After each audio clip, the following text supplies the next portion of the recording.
We've been looking at the light and the dark in our 8th series on power outage in hell, which in reality is going to be called Just Saying.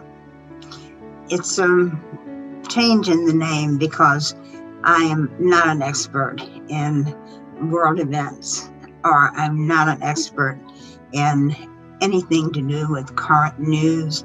I sometimes even avoid news for just the feeling that it's going to be fake news, or you don't know what the news is going to be. And I more or less trust that my friends will tell me if things are happening that are urgent, and that's just my philosophy. I don't expect it to be anybody else's, and I don't recommend it.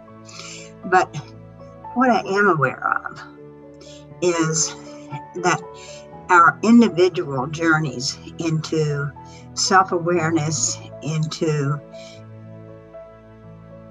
accepting ourselves, getting known to ourselves, acting, all of the things that we've been talking about in our 8th series, also have a counterpart, and that's the national part. And many of us think that if we individually change ourselves, that our nation will change too. That's my belief. When I was 11 years old, I wrote a poem called Life is Like a River, and that was about flowing, and that's still a philosophy of mine. And then in high school, and I won first place for forensics in this, I wrote a speech called A Better You, A Better World. And it reminds me so much of Michael Jackson's introduction to one of his songs, which says, to change the world, I'm looking at the man in the mirror. So let's just imagine that if we change ourselves, that we can really impact our nation.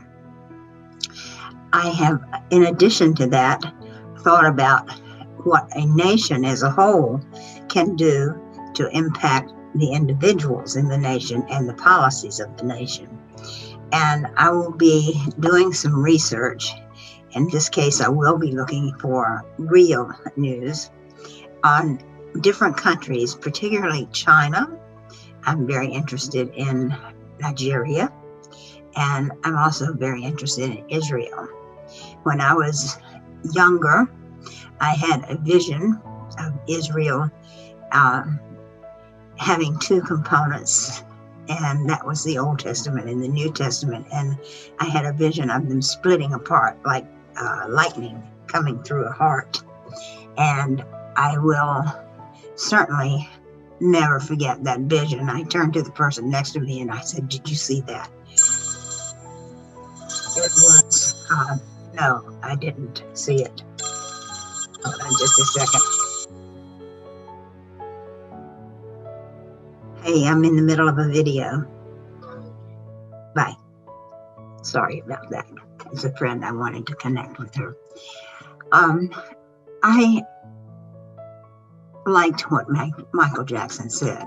If I want to know how to change the world, I'm looking at the man in the mirror. And I think that's what we've been doing, is looking at the man in the mirror. But now what I'd like to do is a few sessions on nations looking at the collective consciousness. We've been looking at raising our consciousness individually. And I believe no matter what you call it, that there is an absolute universal consciousness. And if we grow into that place, whether you call it God or absolute universal consciousness, whatever you call it, that we will experience our connectedness. You will experience our connectedness with the earth. We'll experience our connectedness with each other. And once we experience that connectedness, I do not believe we will have atrocities. If you are seeing someone as your brother and your sister, then I do not believe that you will create, as a nation, atrocities against your brother and sister, as you are connected to them. Lofty thinking, isn't it? And sometimes I can get lofty. I do think that it's true, however, that there is a collective consciousness that a nation has. So my thought for the next few weeks is to explore with you the consciousness of a country and the mystical ancient awarenesses of that country, and see if we don't find in the mystical background of a country more of the connectedness that has been lost with the Industrial Revolution, with the high tech, with all of the things that are going on with the politics of today. And I will say that China has a president right now who is the first president since China started having presidents who has mentioned Confucius in a recent speech, and saying that he would like to have some of the ways of Confucius brought back into the society. So what an open door that is.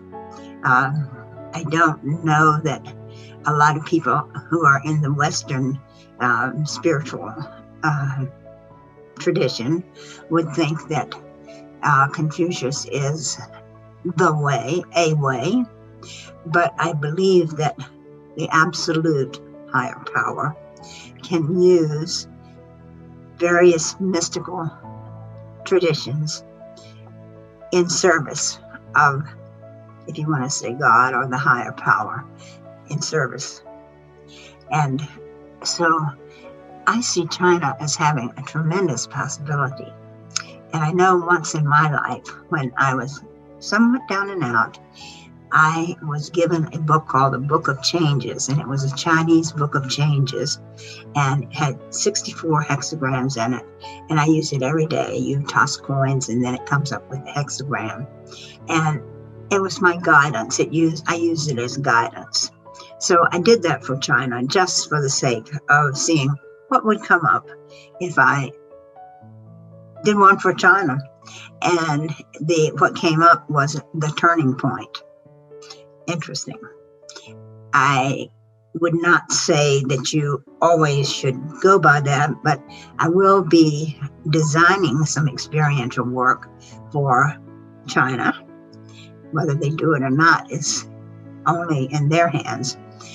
But designing it that they use the I Ching and also some other poetry from ancient Chinese people, ancestors who were wise, and talk about the way, the Chinese way. I've been to China and I found them to be wonderful people, just wonderful people. I went there to study women's issues in China, women's mental health issues in China, and we had wonderful interpreters, and we met with the All China Federation of Women and stayed there and walked. Every one of us lost 15 pounds. But I would say that we have very stressed relationships with China at this point. I don't know the ins and outs of the politics, but I think it's fair to say that everything you hear about the relationship with China is pretty stressed. So I would love to see us get down underneath that political relationship into some more ancient kinds of levels of psycho-spiritual growth. And so I'll leave that with you today, and maybe we'll be talking about this again or another country again, but just to leave you with the idea that in addition to you raising your consciousness, there is a national consciousness that each country has, a collective consciousness, and that as individuals, as we change, that can change the collective, but we can also start with the collective and change. And I really, really hope that you will give some thought to that. And if you want to contribute to my thinking, please let me know. Thank you.